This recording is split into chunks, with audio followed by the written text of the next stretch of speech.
Ei, què passa? Benvinguts i benvingudes un dia més a Pel·lícules. Avui volia aprofitar el fet de que demà, dia 23 de novembre, estarà disponible a la plataforma d'Amazon Prime la pel·lícula Bohemian Rhapsody. Aprofitant la benentesa, he mirat de fer un vídeo per poder parlar d'aquesta pel·lícula, certes curiositats i fer-ne una petita crítica. Tot i que, abans de començar, us demanaré un segonet, que és que seria un youtuber, no?, sense demanar un like, que us subscriviu al canal si us interessa el contingut, perquè vindran moltíssimes coses, I res, va, tira milles, som-hi amb la pel·lícula. Comencem pel principi. Bohemian Rhapsody és un biòpic que mira de retratar la història de la banda Queen, tot i que s'acaba centrant més en el cantant, que és Freddie Mercury, que està encarnat perfectament per l'actor Rami Malek, que recordem va guanyar l'Oscar com a millor actor gràcies a aquesta pel·lícula. M'agradaria afegir també que Bohemian Rhapsody té fins a 3 Oscars més, 4 en total. En el de Rami Malek com a millor actor se li sumen millor muntatge, millor so i millor edició de so. Va ser dirigida per Bryan Singer, que va ser despedit com a director de la pel·lícula. Això va ser cap al final de la producció d'aquesta,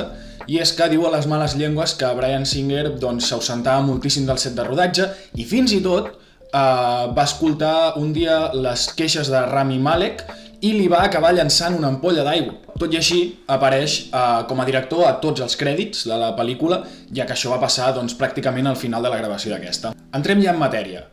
Quant al desenvolupament de la pel·lícula, no veurem res gaire diferent del que són aquest tipus de pel·lícules, aquest tipus de biòpics. Aquestes pel·lícules solen estar molt marcades per l'arc evolutiu de construcció de la banda, l'auge, el superèxit, la caiguda, la redempció. I també és cert que fan servir molts tòpics, com per exemple divinitzar el màxim exponent a l'artista en concret, en aquest cas Freddie Mercury, ja que molta gent comenta que la pel·lícula passa molt de puntetes, molt per sobre per tot el tema de les drogues o la promiscuïtat de Freddie Mercury. Tot i així, és una pel·lícula que vaig disfrutar com un nen petit i que els següents 2 mesos al meu Spotify només sonava Queen. Amb la qual, per part de la pel·lícula, feina super ben feta. És a dir, a part de retre homenatge tant a la banda de Queen com a Freddie Mercury, que evidentíssimament s'ho mereixen moltíssim, aquesta pel·lícula també té la funció de reflotar o tornar a posar en primeríssima fila tota la discografia de Queen, així com el seu marxandatge, etc. Que no és una crítica, que a tots ens agraden aquestes pel·lícules i tots les disfrutem i tots sabem per què estan fetes. De les coses que més vaig disfrutar va ser dels moments en què et deixen veure com creaven les cançons, no? Sembla que tu estiguis mirant per un foradet que puguis estar espiant com ho feien. M'agradaria destacar com graven la mitiquíssima Bohemian Rhapsody, que dona nom a la pel·lícula, i sobretot el moment en què graven el mític tros de la cançó del Galileo. És una passada. És que em va donar la sensació que li estaven donant al fan afèrrim de Queen una imatge que segurament el va fer somriure per sota el nas. De tantes vegades que ha escoltat aquell moment de la cançó, segur que el va fer somriure. O quan veiem la banda traient del no-res el We Will Rock You, que d'alguna manera ells la creaven per tal de poder tenir una comunió molt més important en els concerts amb el públic, que el públic tingués alguna manera de formar part de la cançó, i vaja si ho van aconseguir, van fer tot un himne com pràcticament el 100% de les cançons de Queen. Personalment és en aquestes escenes on em semblen tan positives aquestes pel·lícules, i és que si tu des d'un principi ets conscient de que no estàs mirant Ciudadano Kane, sinó que estàs mirant un biòpic d'una banda musical, pots arribar a realment disfrutar-ho com un nen i ficar-te amb més comunió amb la pel·lícula i deixar-te anar i disfrutar el que estàs veient. I no em vull ni imaginar la gent que realment és fan de tota la vida. Remarcar també que les cançons de la banda sonora de la pel·lícula van ser recreades. Normalment en aquest tipus de pel·lícules no se sol posar, diguem-ne, l'àudio original, les cançons originals dels grups. I ara flipareu, perquè la veu és un mix de veus. Ara us ho explico. La veu que predomina és de Mark Martel. Us deixaré un vídeo a la descripció perquè flipeu escoltant algú que canta pràcticament igual que Freddie Mercury, però que no és ell, que fa una altra cara. És bastant impressionant. Però la veu de Mark Martel està combinada també amb la real de Freddie Mercury i amb la de Rami Malek. D'aquesta manera, i fent-ho amb tot el carinyo del món, recordem a l'Oscar millor edició de so, combinen les 3 veus i tu ni te n'adones. I què aconsegueixen amb això?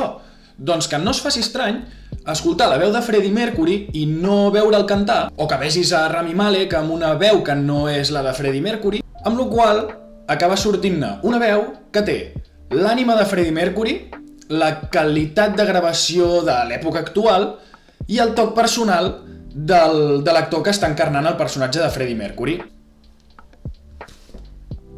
Xapó! Per anar acabant, m'agradaria destacar les imatges del concert de Live Aid. Em sembla una recreació brutal al mínim detall. Els gots sobre el piano, la disposició de tot el que hi havia damunt de l'escenari, el vestuari i la gran feina de Rami Malek recreant els moviments, l'actitud de Freddie Mercury a sobre l'escenari. Em sembla una feina molt difícil i que la va fer molt, molt bé. Em sembla espectacular quan poses les imatges del concert real amb les imatges de la pel·lícula. De fet, us deixaré en la descripció també un altre vídeo on es veu la comparativa, perquè és que te n'adones que absolutament tot està exactament igual. És una passada. Bé, en qualsevol cas, aquesta pel·lícula ha fet molt feliç als fans de Queen. Els que potser no ho érem tant, però coneixíem la banda, ens ha fet caure encara més a dintre del que és el món Queen, i a més ens demostra per què Queen és considerada una de les millors bandes de la història de la música, si no la millor. Personalment, no puc dir que sigui super fan de Queen, però evidentment m'encanta, m'agrada moltíssim. Que especial que sóc, M'agrada Queen, vaja. I considero que la seva discografia és un conjunt de hits, d'himnes continus sense parar, i tinc molts dubtes de que, veient com està la indústria musical a dia d'avui, algú pugui arribar ni tan sols a igualar-los, la veritat. I bé, fins aquí el vídeo d'avui. Recordeu que demà, dia 23 de novembre, estarà disponible a Amazon la pel·lícula Bohemian Rhapsody, i pels que esteu mirant el vídeo més tard, doncs correu cap a Amazon abans no la treguin. M'encantaria que em deixéssiu als comentaris què us va semblar a vosaltres Bohemian Rhapsody, si la veu veure en el seu dia, si la mirareu ara per Amazon, si l'acabeu de veure. I ja ho sabeu, deixeu un like en el vídeo si us ha agradat. Si us agrada aquest tipus de contingut, subscriviu-vos al canal perquè serà un continu. I fins aquí el vídeo d'avui. Espero que us hagi agradat i espero veure-us per aquí aviat. Una abraçada, ciao!